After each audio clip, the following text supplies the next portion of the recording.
ոլորտում շատ խոսվում է թոշակների եւ թոշակառուների մասին։ Հարգելի գործընկերներ, 2025 թվականի հունվարի 1-ից թոշակառուների եւ նպաստ հաշմանդամության թոշակ ստացողների եկեք պայմանական, որ շատ երկար տերմինաբանություն չօգտագործեմ, թոշակները ավելանում են։ Պարզապես մենք, այո, նաև հասկանում եք, կառավարելը եւ կառավարումը ունի նրբություններ եւ մենք էլ սովորում ենք ավելի արդյունավետ կառավարել։ Մենք ինչ ենք ասում ենք լավ, թոշակառուների թոշակ ամսական 11,000 դրամով 11,000 դրամով կամ 10,400 դրամով ավելացնենք, ինչ անելու թոշակառուն։ Այդ գումարը ինչ անելու, ինչի վրա ծախսելու։ Մեր հետազոտությունը ցույց է տալիս, խոսք էս դեպքում 65+ տարեկան թոշակառուների մասին։ Մեր հետազոտությունը ցույց է տալիս, որ մարդկանց առաջնային ծախսը առողջապահությունն է։ Հիմա հետևաբար ինչի մենք մարդկանց տանք այդ փողը, որ ինքը չիմանա, թե ինչպես այդ փողը արդյունավետ օգտագործի իր առողջապահության վրա։ Գնա դեղատուն այլ բան գնի, քան պետքա գնի, գնա ստանա այն բուժծառայությունը, քան պետքա ստանա։ Մենք այդ 10,000 դրամը դնում ենք առողջապահության ապահովագրության մեջ, ստեղծում ենք համակարգ, որտեղ ինքը ստանալու է մեծ հավանականության, ոչ թե 10,000, այլ գուցե 20, գուցե 30, գուցե 40, գուցե 50,000, գուցե 100,000, գուցե 500,000 դրամի ծառայություն։ Եվ եթե այս ծառայությունների թվերը գումարենք իրար, մենք երբ որ ուզում ենք հաշվել, թե Հայաստանում թոշակառուների բանը թոշակը այդ առումով ծախսը ինչքան է, մենք տարվա կտրվածքով այդ առողջապահական մատուցված փաստացի ծառայությունների գինը պետքա տարածենք այդ ամեն ինչի վրա, պետպատվերի վրա ավելացած է։ Որովհետև շատ է գնում, դուք ես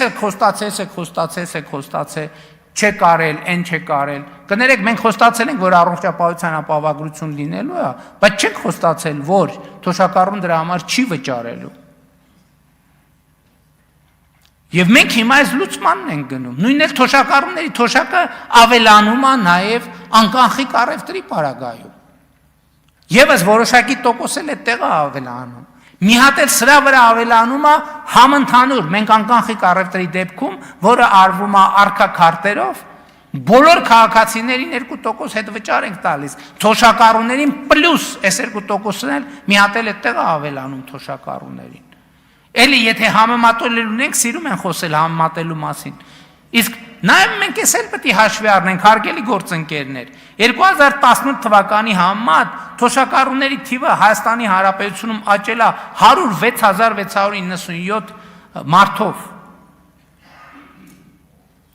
19%-ով։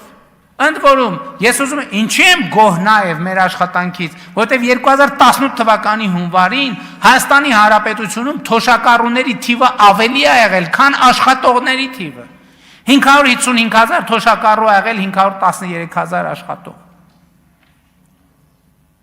Այսօր էլ այս ճեղքը կամ այս հարաբերակցությունը մեզ այսքան էլ չի բավարարում։ Եվ ես առողջապահության ներողություն աշխատանքի եւ սոցիալական հարցերի նախարարը երբ որ նշանակեց, իհարկե նախորդ նախարարի առաջ էլ ես այդ խնդիրը դրել էի։ Ես խնդիր եմ դրել, որ մեզ համար եւ դա նաեւ մեր նոր տնտեսական քաղաքականության հիմքերից պետք է լինի, թոշակառուների տնտեսական ակտիվացումը պետք է լինի մեր առաջնահերթ ծրագրերից մեկը։ Ես հիմա մի միտք եմ ուզում ասեմ, որով ես տարվել եմ վերջին ամիսներին, այդ թվում ուսումնասիրելով շատ հաջող բիզնես, միջազգային բիզնես բրենդների ծագման պատմությունը։ Հիմա մեզ մոտ ի՞նչն է անցալում, որ 63-ը թոշակի տարիք, հա? Հա, 63-ը թոշակի տարիք է։ Բայց ես ուզում եմ, ես առաջարկում եմ մի հատ ուրիշ վարժություն անենք։ Իսկ կարող է 63-ը փոքր եւ միջին բիզնես դնելու լավագույն տարիքն է։ Որովհետև ով ունի կյանքի եւ աշխատանքի ավելի մեծ գիտելիք, քան 63 տարեկանը։ Եվ ես արդեն հանձնարարական եմ տվել, որ մենք թոշակառուներին 63 եւ բարձր տարիքի անձանց աջակցության, տնտեսական աջակցության ծրագրեր ունենանք։ Որովհետև հարգելի գործընկերներ, 21-րդ դարում 63-ը ինչ տարիք է, ով կարա ասի։ 65-ը ինչ տարիք է, 70-ը ինչ տարիք է, 75-ը ինչ տարիք է։ Այսինքն սա մարդու, մենք պետք է այդ բանը, այդ մտածողությունից էլ դուրս գանք, որ թոշակառու վերջ ավարտվեց, ոչ, 63 տարեկանում կյանքը չի ավարտում, 63 տարեկանում կյանքը սկսում է։ Եվ մենք մեր թոշակառուների կամ մեր ավակ սերնդի ասենք, մարդկանց կյանքը փոխելու ռազմավարություն պետք է որդեգրենք, այդ թվում կադաստրի կոմիտեն շատ կարևոր մի նախաձեռնությամբ է հանդես գալիս, հակադարձ հիպոթեկի ծրագիրը, որը շատ կարևոր մի բան է։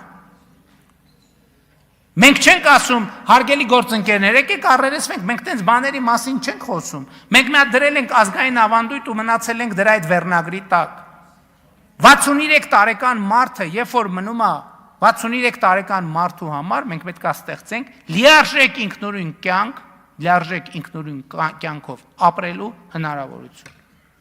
Որովհետև երբ որ մարդը տնտեսապես պասիվանում է եւ մնում է տանը, այդ իր համար է խնդրեմ։ Բայց իր ընտանիքի մնացած հատվածի համար էլ է խնդրեմ։ Այդ հա շատ լավ մենք տենց ասում ենք, ասում ենք, խոսում ենք, կենացենք խմում եւ այլն, բայց մենք մեր խնդիրները պետք է տեսնենք։ Ինչի պետք է, այսինքն մեր կանխավարկածն ինչա, մարդը 63-ից մինչև 80 տարեկան պետք է տանը նստի։ Ոչ։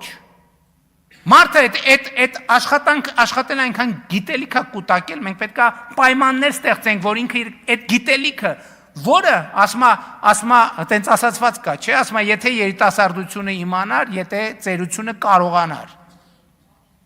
Հիմա ծերությունը կարող է, որովհետև դա այլևս ծերություն չէ, այդ մի ժամանակ էր 63 տարեկանը ծերություն, 65 տարեկանը ծերություն, 70 տարեկանը ծերություն, 75 տարեկանը ծերություն, եթե մարդը առողջ է, իսկ կներեք, եթե մարդը առողջ չի, 29 տարեկանն էլ է ծերություն։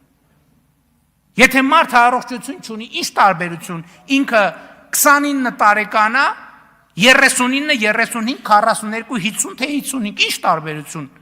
Իսկ եթե մարդը միջին, էլ չեմ ասում, որ ժամանակակից աշխարհում տեխնիկան այնքան է զարգացել, բացարձակ առողջ մարդ չկա։ Գնում է սկաների տակով անցնում, ոնց լինի մի հատ ինչ-որ մի բան կգտնվի։